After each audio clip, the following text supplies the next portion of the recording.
ማክዳ አሰፋ አንዴ ተነሺ ከኢቢኤስ ሳክሰስ ጀርባ እና ከኔም ጎን ለ26 ዓመት የቆመች ውዷ ባለቤቴ ነች። ለመላው የኢቢኤስ ቤተሰብ መጽናናት ይሁን። በተለይ ብቸኛ ጓደኛ የሆንካት ሚስት፣ ወንድሟ፣ መከታዋ የሆንክላት የሥራ አጋሯ፣ አለቃ ደግሞ ታዛዥ አገልጋዩ፣ የማትለያት ስትወጡ ስትገቡ አንድ ላይ በከፍታ ደግሞ በፈተና ጊዜያት ሁሉ የማይደበዝዝ የእውነት ቃል ኪዳን መለኪያ ነበራችሁ። ምን ይውጥሽ ይሆን ወይዘሮ ማክዳ? እግዚአብሔር መንፈስ ቅዱስ ያጽናናሽ። በብዙ የምትሳሱላቸው ልጆቻችሁንም ፈጣሪ ያጽናና። በሚዲያው ዘርፍ የሰነከው የከፍታ ራዕይ እንደሚቀጥል በጽኑ አምናለሁ። ያደመጣችሁት ጋዜጠኛ መቅደስ ደበሳይ ሟች አማን ፍስሐ ጽዮን ለሚሳሳላት ሚስቱ የላከችው የማጽናኛ ቃል ነው። ማክዳ አሰፋ ከጀርባ ያለች ጠንካራ ሴት ሳትሆን ከጎኔ ያለች ብርቱ ሴት ናት ብሎ ስለመሰከረላት ሚስቱና ጣፋጭ የትዳር ሕይወታቸው እንነግራችኋለን። የኢቢኤስ ቴሌቪዥኑን የቀድሞ አለቃ አማን ፍስሐ ጽዮንን ለአንዴና ለመጨረሻ ጊዜ ለመሰናበት ሕክምናቸውን ሲከታተሉበት በነበረበት በአሜሪካ የተዘጋጁ መርሃ ግብሮች እየተከናወኑ ነው። ዛሬ አርብ የካቲት 6 ቀን 2018 ዓ.ም ለረጅም ዓመታት ዜጋም ሆነው በኖሩባት በትራምፕ ሀገር አሜሪካ ሜሪላንድ በተባለው ግዛት በ7700 ካሮል አቬኑ ታኮማ ፓርክ የሽኝት መርሃ ግብር መዘጋጀቱን ኢቢኤስ ጽፏል። ነገ ቅዳሜ የካቲት 7 ቀን 2018 ዓ.ም ደግሞ በዓለም አቀፉ የኢትዮጵያ ኢቫንጀሊካል ቤተክርስቲያን በአሜሪካ የሚገኙ የአማን ፍስሐ ጽዮን ወዳጅ ቤተሰቦች የሚታደሙበት የጸሎት መርሃ ግብር ተሰናድቷል ተብሏል። የጋሽ አማን ፍስሐ ጽዮንን የቀብር ስነ ስርዓት በሚመለከት የተቋቋመው የቀብር አስፈጻሚ ኮሚቴ አስከሬን ወደ ኢትዮጵያ የሚጓዝበትን ቀንና ቀጣይ መርሃ ግብሮችን ገና አላሳወቀም ተብሏል። ከዚህ መረጃ ውስጥ ግን የዝነኛው መገናኛ ብዙሃን ጌታ የፕሮቴስታንት እምነት ተከታይ መሆናቸውን በዚህም የተነሳ በቅድስት ሥላሴ ካቴድራል ቢቀበሩ በኦርቶዶክስ አማኞች ዘንድ ጥያቄ የሚያስነሳ መሆኑን የጊዜ ጉዳይ እንጂ ለቀብር ወደ ኢትዮጵያ መጓዛቸው እንደማይቀር እንረዳለን። የጣቢያችን ሚና ለእናንተ ታዳሚዎቿ መረጃን ማድረስ ነውና በዚሁ ቀጥለን ስለ ኢቢኤስ አለቃ የትዳር ሁኔታ ያልተነገሩ ሚስጥሮችና መሳሪያ መሆን የሚችሉ ደግነቶቹ እያጫወትናችሁ እንዝለቅ። 26 ዓመታት በፍቅር በዘለቁበት አማላዊ ትዳራቸው ስንጀምር በናትናኤል መኮንን ገጽ ላይ ቀጣዩ ሚስጥር ሰፍሮ እናገኘዋለን።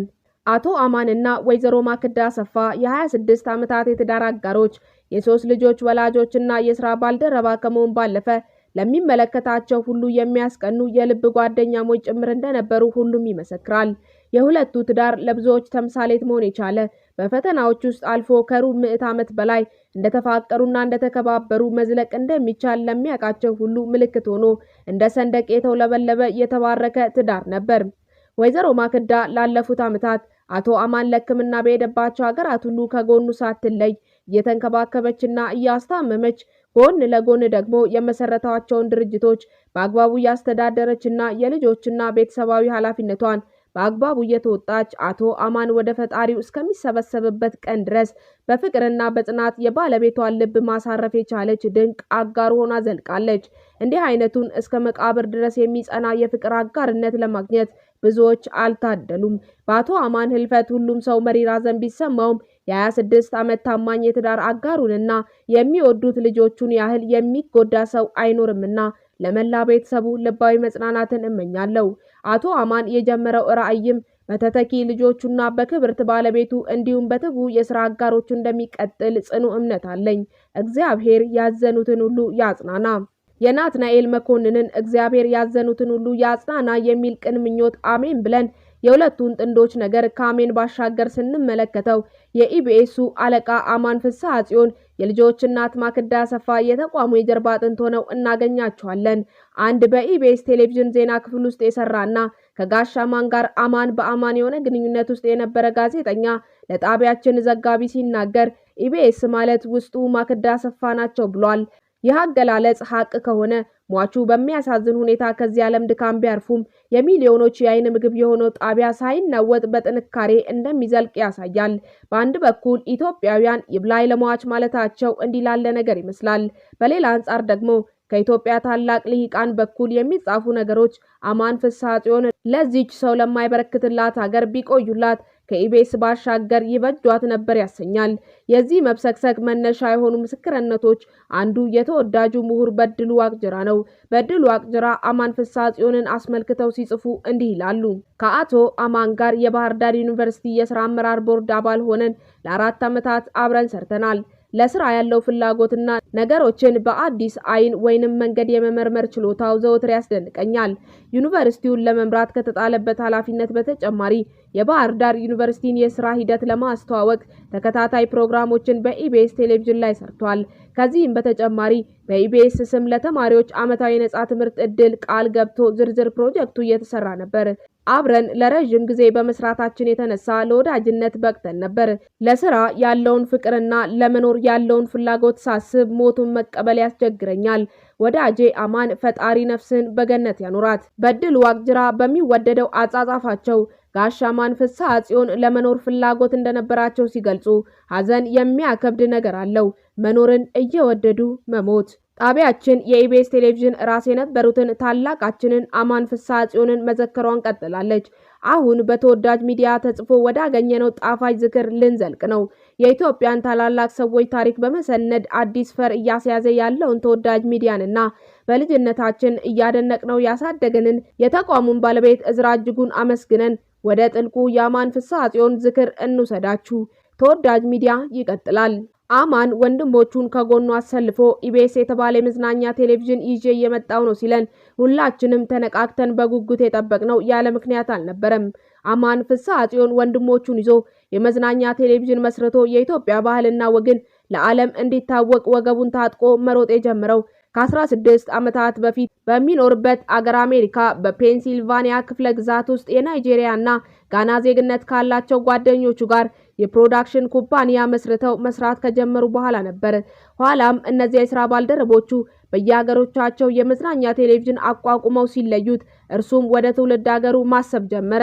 ያኔ አማን ከወንድሞቹ ጋር ውጥናቸውን ከዳር ለማድረስ ዘወር ወር እያሉ ብርቱ ሰው ሲፈልጉ ነብዩ ጡመ ልሳን ያሬድን አገኙት። ነብዩ ማለት በ1984 ዓ.ም ከቅርብ ጓደኞቹ ጋር ፍካት የሥነ ጽሑፍ ክበብን መስርቶና አመራር ሆኖ በኋላም በአዲስ አበባ የአማተር ከያንያን ማህበር እውን በማድረግና በአመራርነት ከፊት በመሰለፍ በሥነ ጽሑፍ ዘርፍ አዲስ ክስተት የፈጠረ ነበር።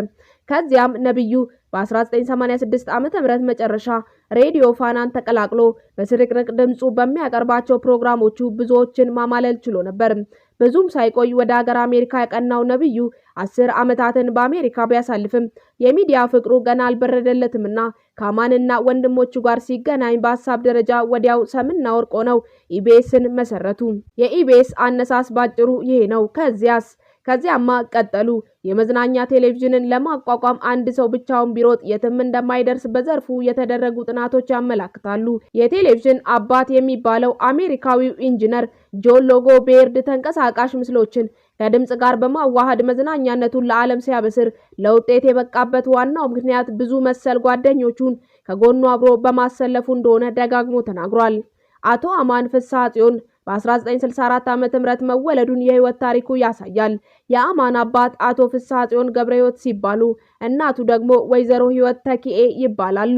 ወላጆች ልጆቻቸውን የተሻለ ትምህርት ቤት ለማስተማር አቅሙ ስለነበራቸው ከስድስቱ ልጆቻቸው አንዱ የሆነው አማንም ከአንደኛ እስከ 12ኛ ደረጃ ያለውን ትምህርቱን በሳንፎርድ ትምህርት ቤት ለማጠናቀቅ አስችሎታል። ተወዳጅ ሚዲያና ኮሚኒኬሽን የአማን ፍስሐ ጽዮን ታሪክ የሚዲያ ስራ ፈጣሪ በሚል በመዝገብ እንዲሰነድ ወስኖ የዛሬ 4 ዓመት የካቲት 4 ቀን 2014 ዓ.ም በእዝራ እጅጉ በኩል ለአማን በቴሌግራም አንድ መልእክት ይልክለታል።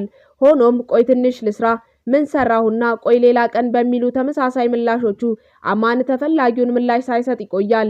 ተወዳጅ ሚዲያ ጥያቄውን ካቀረበለት ከ4 ዓመታት በኋላ የካቲት 4 ቀን 2018 ዓ.ም የአቶ አማን ዜና እረፍት መሰማቱ በእጅጉ አስደንጋጭ ነው። የሰው ልጅ የቱንም ያህል ቢለፋና የተትረፈረፈ ሀብት ቢያፈራም ህይወቱ ከተጻፈለት ቀን ስንዝር ታህል ፈቀቅ አትልም። የሰራው መልካም ነገር ተሰንዶ ከተቀመጠ ግን ስሙን የትውልድ ቅብብሎሽ ዘመን እንደሚያሻግረው ተወዳጅ ሚዲያ ጠንካራ እምነት አለው። እናም አማን በህይወት ሳለ የሙያ ታሪኩንና ትጋቱን በአርአያነት ለመሰነድ ፈልጎ የታሰበው ሳይሆን ቢቀርም በቀጣዩ በታሪክ ሰነድ ላይ በክብር እንደሚመዘገብ ድርጅታችን ተስፋ አለው። በአንድ ወቅት የተወዳጅ ሚዲያ መስራቹ እዝራ ከአማን ጋር በስልክ ስለ ኢቢኤስ ተወያይተው በነበረበት ወቅት እንደተናገረው ኢቢኤስ ቴሌቪዥን የመዝናኛ ዘገባዎች ብቻ የሚያቀርብ የሚመስላቸው አያሌዎች ቢሆኑም ጣቢያው ግን በቡና ሰዓት፣ በጤና ፕሮግራሙ፣ ከባህልና ቱሪዝም አንጻር በሌሎችም ርዕሰ ጉዳዮች ላይ ጠንከር ያሉ ዘገባዎችን ይዳስሳል ብሏል። ከ400 በላይ ሰራተኞችን ይዞ የሚንቀሳቀሰው ኢቢኤስ 100 በማይሞሉ ጋዜጠኞቹ በተለይም ለማህበራዊና ለኢኮኖሚያዊ የጋዜጠኝነት ዘርፍ ቅድሚያ በመስጠቱ ወዲህም እንደ ትዝታችን በኢቢኤስ ሄለን ሾ፣ የቤተሰብ ጨዋታና በመሳሰሉ አያሌ ታሪኮችን ለትውልድ እያቆየና ማህበረሰቡም ከልጆቹ ጋር ፊት ለፊት በአግባቡና እንደ ዘመኑ እንዲወያይ በማስቻሉ ለማደግና ለመለወጥ በሚደረጉ ትንቅንቆች ላይ በጋራ ለመሳተፍ የሚያስችል አውድ ፈጥሯል ብሏል። አማን እንዳለው ከሆነ እኔና ነብዩ በ2001 ዓ.ም ከአሜሪካ የመዝናኛ ፕሮግራም ለማቋቋም ስንወጣ ያውም እዚህ ሀገር ውስጥ ተቀምጠን ልንሰራ ነው የመጣ ነው ስንል አሰራሩ የሚመዘንበት ስርዓት ስላልነበረ ለብዙዎች ቀልድ መስሏቸው ነበር። ይህ ሁሉ ለኛ በጣም ፈታኝ ነበር ብሎ ለዝራ ያጫወተው አማን በተለያዩ ጊዜያት ከአየር እንድንጠፋ ሁሉ ተሞክሮ አሸናፊ ሆነን መቀጠል የቻልነው የሚደበቅ ታሪክ ስለሌለንና አሰራራችን ሁሉ ለማንም ግልጽ ስለሆነ ነው ብሏል። እኛ ስለ ራሳችን ተናግረን ሳይሆን ስራችን ለህዝብ ዓይንና ጆሮ የሚሞላ ሆኖ ዛሬ ላይ ደርሰናል ይላል አማን። በተጨማሪም አማን ስለኛ ሚዲያ ማንነትና ታሪክ መዘገብ የሚችለው የናንተ ማለትም የተወዳጅ ሚዲያ አይነት ተቋም ነው ካለ በኋላ እኛ በቀጣይ ለምንቀርጻቸው የተመረጡ የይዘት ፕሮግራሞች ትኩረት በመስጠትና ከሰው ሰራሽ አስተውሎት ጋር ትግል ገጥመን በማሸነፍ ለማደግና ለማዝናናት የሚሆኑ ነገሮችን እያቀረብን መቆየት እንፈልጋለን ብለዋል። ቲክቶክን የፈጠረችው ቻይና በአገሯ ውስጥ አስተማሪ በሆኑ ነገሮች ላይ ብቻ እንዲተኮር ማድረጓ ልብ እንበል ያለው አማን እርስ በርስ የሚያናክሱና የሚያባሉ ፕሮግራሞችን ከማሰራጨት ለመቆጠብ ዘወትር እንተጋለን ከተሳካልን ብሎት ነበር ለእዝራ። ኢቢኤስ ቴሌቪዥን ከማዝናናትም በላይ ለብዙ ተስፋ ላጡ ሰዎች ተስፋን መሰነቅ የቻለ ማህበራዊ ኃላፊነታቸውን ለመወጣት ቁርጠኝነት ባላቸው እንደ አማን አይነት ባሉ ሰዎች የተቋቋመ በመሆኑ ነው። የጣቢያው መስራቾች ከ16 ዓመታት በፊት በአሜሪካ ሜሪላንድ ነው በአረብ ሰዓት የኢትዮጵያ ብሮድካስቲንግ ሰርቪስ ወይንም ኢቢኤስ በመዝናኛ ቢዝነስ ተግባራት ላይ እንዲሰማራ ሲያደርጉ በአገር ውስጥ ካሉ ፍላጎት ካላቸው አካላት ጋር በጋራና በሽርክና ለመስራት አልመው እንደነበር ይናገራሉ። በወቅቱ ለቁም ነገር መጽሔት አዘጋጅ ታምራት ኃይሉ እንደነገሩትም ከማንም ጋር ለመስራት የሚያስችል ግልጽ ፖሊሲ ይዘን ወደ ስራ ስለገባን ብዙም ግራ ሳይገባን ያሰብነውን ለማሳካት እንደምንችል እርግጠኞች ነበርን ብለውታል። ኢቢኤስ ቴሌቪዥን 16 ዓመታትን ዘልቆና ዛሬ በሁለት እግሩ ቆሞ የብዙዎች መተዳደሪያና ተስፋ ወዲህም ለተመልካቾቹ ተመራጭ መሆን የቻለው መስራቹ አማን በአሁኑ ወቅት የጣቢያውን ዋና ስራ አስኪያጅ የሆነውን ነብዩ ጡመ ልሳን ያሬድንና ሌሎች ሸሪኮችን ከመላው ሰራተኞቹ ጋር በሚገባ ማቀናጀትና ማስተባበር በመቻሉ እንደሆነ የሚከታተሉትና ስራውን የሚያውቁ ሁሉ ይመሰክሩለታል። አማን ለዘርፉ ብዙ ነገር ያለ ስስት አበርክቶ አልፏል። ለኢትዮጵያ ብሮድካስተሮች ማህበር መቋቋምና መጠናከር ብሎም ከአረብ ሰዓት የቴሌቪዥን ጣቢያዎች ወጥተው በኢትዮጵያ ሰዓት እንዲጠቀሙ ወጪውን እየሸፈነ አውሮፓ ድረስ በመመላለስ ልፋቱን ከዳር ማድረሱን የጣቢያው ጋዜጠኛ ኤርሚያስ በጋሻው ምስክርነቱን ሰጥቷል። ኢቢኤስ ካነሳሱ ጀምሮ በመዝናኛው ዓለም ፈርቀዳጅ ሆኖ በመቀጠል የሙዚቃና የፊልም ቻነሎችንም መክፈት የቻለው በመስራቹ በአማን የማይታክት የአመራር ተግባር ነው። በኢትዮጵያ የመዝናኛው የቴሌቪዥን ዓለም ኢቢኤስ ከጀመረ ወዲህ ብዙዎች ደፍረው ተቀላቅለውታል። አንዳንዶቹ ብዙ ሳይርቁ ዘግተውታል። ብዙዎች አማን ቢያልፍም ኢቢኤስ ከአማን መንፈስና ከታታሪ ባለድርሻዎቹና ሰራተኞቹ ጋር ይዘልቃል የሚል እምነት ሰንቀው ይቀጥላሉ። ነፍስ ይማር። አማን በኤደን ብርሃኔ እይታ እንዲህ ይገለጻል። ኤደን ሰሞኑን አዲስ የተሰኘውን ፕሮግራም በመስራት የምናውቃት ጋዜጠኛ ናት። በአሁኑ ሰዓት ኮድ አፍሪካ የምትሰራ ሲሆን ስለ አማን የሚከተለውን ምስክርነት ሰጥታለች። አማንን ለመተዋወቅ የቻልኩት ለመጀመሪያ ጊዜ ስራ ለመቀጠር ቢሮ ጠርቶኝ ባነጋገረኝ ጊዜ ነው። ከኔ በፊት የቀድሞ ኢቲቪ የስራ ባልደረቦቼ አንሙት አብርሃምና ሳምራዊት አሰፋ ገብተው ነበር። ሌላ ደግሞ ኪሩቤል ሙልጌታ የቪዲዮ ኤዲተርና ዮሐንስ ጆኒ የሚባል ከፍተኛ የስራ ልምድ ያለው ካሜራማን ነበር እና መጀመሪያ ስንነጋገር ከሌሎች ጋር አወዳድሮ ለመቅጠር ሙሉ ፕሮግራም መስራት መጀመሪያ መሞከር እንዳለብኝ ነገረኝ። እኔም ሳትቀጥረኝ እንዴት ፕሮግራም ታሰራኛለህ ብዬ ጥያቄ ያቀረብኩለት። እርሱ ግን ግልጹን ልንገርሽ፣ ጓደኞችሽ አንቺን በጣም ከፍ አድርገው ስለ ስራ ወዳድነትሽ ስለተናገሩ ነው የጠራውሽ እና ሌሎችም እንዳንቺ የተነገረላቸው ሰዎች አሉ። በተግባር መፈተን ለምን ቅር አለሽ ሲል በቃ ሊያደክመኝ ነው በማለት ሌላ ስራ ስለነበረኝ ቀረው። ነገር ግን በጓደኞቼ ግፊት በድጋሚ አንድ ፕሮግራም ማለትም ሰሞኑን አዲስ የሚል ፕሮግራም ቀረጻ ሰርቼ ላኩለት። ያን ጊዜ ቢሮ አስጠርቶኝ ከወንበሩ ብድግ በማለት በጣም ጎበዝ ልጅ ነሽ ለካ፣ እኔ እኮ ለምን ስታበዢ ምንድነው ብዬ ነበር። በዛ ላይ ጓደኛሽ ሳምራዊትና አንሙት ኤደን ጎበዝ ናት ሲያበዙ ምንድነው ብዬ ነበር አለኝ። ታዲያ ከዚያን ጊዜ አንስቶ ለ9 ዓመታት ለሚጠጋ ጊዜ ውስጥ በየሳምንቱ የሚተላለፉ የሰሞኑን አዲስ ፕሮግራሞች ውስጥ እቅር ላይ ለሰዓታት ተወያይተን እንዲሁም ፕሮግራሙ ከመተላለፉ አስቀድሞ ደግሞ እንደ ማኔጂንግ ኤዲተር በድጋሚ ተመልክቶ ነበር ለዓመታት የተላለፈው። አማን ፕሮግራም ማሰራትና ሐሳብ ላይ ብቻ ሳይሆን ቴክኒክ ላይም ልዩ ክህሎትን የታደለ ስለነበር ይሳተፋል። በብዙ ቀናት የበዓላት ፕሮግራም ወይንም ትልልቅ ፕሮግራሞች ሲኖሩም አድሮ ከሰራተኞች ጋር ይሰራል። አንዳንዴም መጀመሪያ ላይ ፕሮግራም ኤዲት ለማድረግ ይሞክራል። ፕሮግራሙ ቅዳሜ ማታ ከተላለፈ በኋላ ደግሞ አማን ከሰዎች የሰማቸውን አስተያየቶች ጨምሮ አይ አም ፕራውድ ኦፍ ዩ ኤደን፣ በጣም ነው ባንቺ ችሎታ የምደነቀው ብሎ የስልክ መልእክት ይልካል። ይህንን ሁሉ ያነሳውት ኢቢኤስ ሲጀመር አማን ኢቢኤስን በማስተዳደር በኤዲቲንግ፣ በካሜራ፣ በስርጭት እንዲሁም ከተሰራጨ በኋላ ደግሞ በሞኒተሪንግ ሁሉንም ነገር ሆኖ ይሰራ እንደነበር ለማሳየት ፈልጌ ነው። እንግዲህ አማንን ማጣት ለሚያፈቅረው የሚዲያ ኢንዱስትሪ ለኢትዮጵያና ለባለሙያዎች ከፍተኛ ጉዳት ነው። ነገር ግን ባለቤቱ ማክዳ ሰፋና ሌሎችም የአማንን ሌጋሲ እንደሚያስቀጥሉት ተስፋ አደርጋለሁ። አማን ነፍስ ይማር። አማን የፕሮግራም ሀሳብን ከማዳበር ባሻገር ቴክኒካል ነገር ላይ ልዩ ክህሎት እንደነበረው ህሊና ትናገራለች። የቲቪ ቀለም ጥሩ ሆኖ እንዲወጣ ማድረግ፣ የካሜራ ቀረጻ ጥራት፣ የኤዲቲንግ ጉዳይ ለአማን ትልቅ ቦታ የሚሰጣቸው ነገሮች ነበሩ ትላለች ህሊና 7 ዓመት ኢቢኤስ እንደመስራቷ የአማንን ባለ ራዕይነት አስታውሳለች። ለሰራተኛው ያለውንም ልዩ አክብሮት አይታለች። አማን ባለቤትና ዋና ስራ አስፈጻሚ ነኝ ብሎ ተኮፍሶ አይቀመጥም። ካሜራማንም ሆነ ጋዜጠኛ በሚሰራቸው ስራዎች ላይ ገንቢና አዎንታዊ አስተያየት ይሰጣል። በዚህ ልዩ የማስተዳደር ብቃቱ አደንቀዋለሁ በማለት ህሊና ሀሳቧን ሰንዝራለች። ታጠቅ ክፍሌ ኢቢኤስ በሳተላይት ከመውጣቱ በፊት ከጀማል አህመድ ጋር ሆነው በግንቦት 1999 ለአማን ለቲቪ የሚሆኑ የፕሮዳክሽኖችን ይልኩ እንደነበር አስታውሷል። ታጠቅ ከዛ ጊዜ አንስቶ የአማንን ባለ ራዕይነት ተገንዝቦ ነበር። አማን የስቱዲዮ ግንባታ ላይ ራሱን የሚያሳትፍ ሰው ነው። የቀጥታ ስርጭት እንዴት መሰራጨት እንዳለበት አማን በቂ ግንዛቤ ነበረው። በእኔ እምነት ከቴክኒክ አንጻር አማንን ያልተጠቀምንበት ሰው ነው። ኢቢኤስ ከናይል ሳት ወጥቶ በራሳችን መንገድ ማሰራጨት አለብን የሚል ሀሳብ ያመነጨ ሰው ነው። ቴሌቪዥንን በትክክል የማስኬድ ልዩ አቅም የነበረው ሰው ነው። አማን ተመልካችን በልጦ ለመገኘት የሚጥር ትልቅ ባለሙያ ነው። አማን ከጥበቃ ጀምሮ እንዴት ናችሁ እያለ ይጠይቃል። ሰራተኛው የኢቢኤስ ሀብት እንደሆነ አማን ያምናል። ጀማል አህመድም አማንን ላለፉት 19 ዓመታት ያውቀዋል። አማን ባህሪው ትሁት ነው። በኢቢኤስ ይዘቶች ላይ በተደጋጋሚ አውርተናል። በቲቪ አስተዳደር ዙሪያም ተጫውተናል። አማንን ከ1 ወር በፊት በዋትስአፕ አግኝቼ አውርቼው ነበር። አማን የማደንቅለት ጠንካራ ነገሩ ታች ወርዶ መስራቱ ነው። በጉዳዮች ላይ ሀሳብ ይሰጣል። ተመልካች አንዳች ረብ ያለው ነገርም እንዲያገኝ ይሻል። ሰዎች ሀሳብ እንዲያፈልቁ ያበረታታል። የሆነ ሀሳብ ለአማን አቅርበህለት ካመነበት ስፍራ ይሰጣል። አማን ስራዎቹን በቀላሉ እንዲፈጸሙ የቻለውን የሚያደርግ ነው። ከማክበድ ይልቅ በማቅለል ያምናል። አማን የሚዲያ ስራን ወዶት ነው የሚሰራው።